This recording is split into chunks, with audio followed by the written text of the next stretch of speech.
Evonna McDonald, and I'm from Baltimore, Maryland. So it was the summer going into high school, right after middle school, where I decided to explore my sexuality. A really close friend of mine in middle school, we started really hanging out 8th grade year.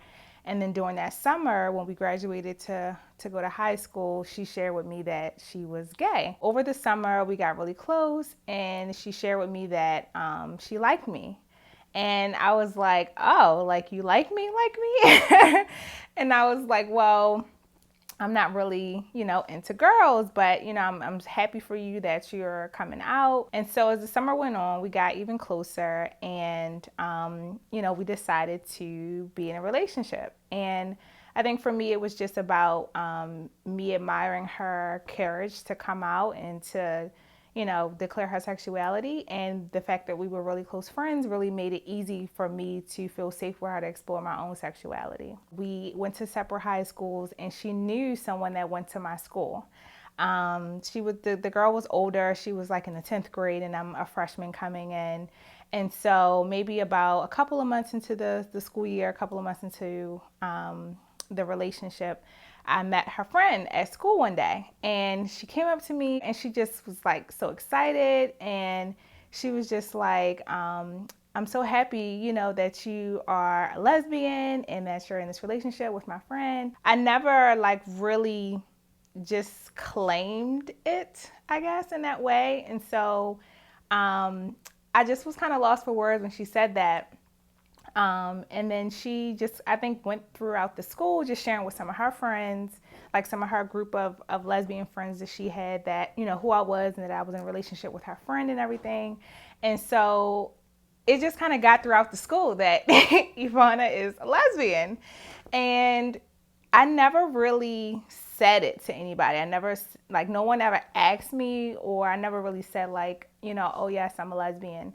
It just was something that was defined for me. Me and her ended the relationship, but remained friends. And I had a couple of more different girlfriends, some that went to my school and some didn't.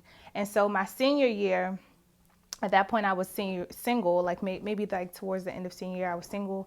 And this guy was interested in me. And so one of my friends actually told me, she's like, he really likes you. He's always talking about you, blah, blah, blah. And I was just like, oh, okay, cool. I was like, well, we can exchange numbers. And so we did. And so we started talking, and I really liked him. People found out that me and this guy were talking.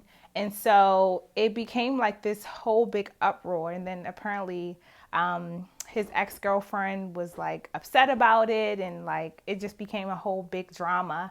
And a lot of what I would hear throughout the school is like, well, how can she like him if she's a lesbian, or she's not supposed to be talking to him because she's gay, and she doesn't even like boys. How can she talk to him? And it just became such this narrative that I was a lesbian, so I couldn't talk to boys. It just really made me feel like kind of upset with myself. Like, why didn't you speak up from the beginning and say, I'm not a lesbian, I'm bisexual, and I like both sexes? So me and him decided to just break it off and not continue to date or talk anymore, because it was just way too much drama. After that, there was another situation where I was out with some of my friends.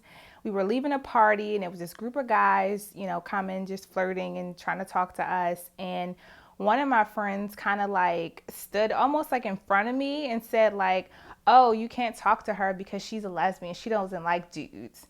And she said it in this way that was, I guess, supposed to be like protecting me in a way, but it made me so angry, and I just like walked away and left them. When we came to school that next week, I confronted her about it. We were in the cafeteria, and I said, hey, that really upset me that you did that. Like, you didn't know if I wanted to talk to him or not. You never asked me, and it was rude for you to do that. And so she just was like, oh, well, if you want to talk to him, just go talk to him then.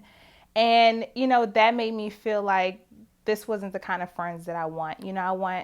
I want people who will care about my feelings and care about my perspective and what I have to say. Graduated high school, and in college,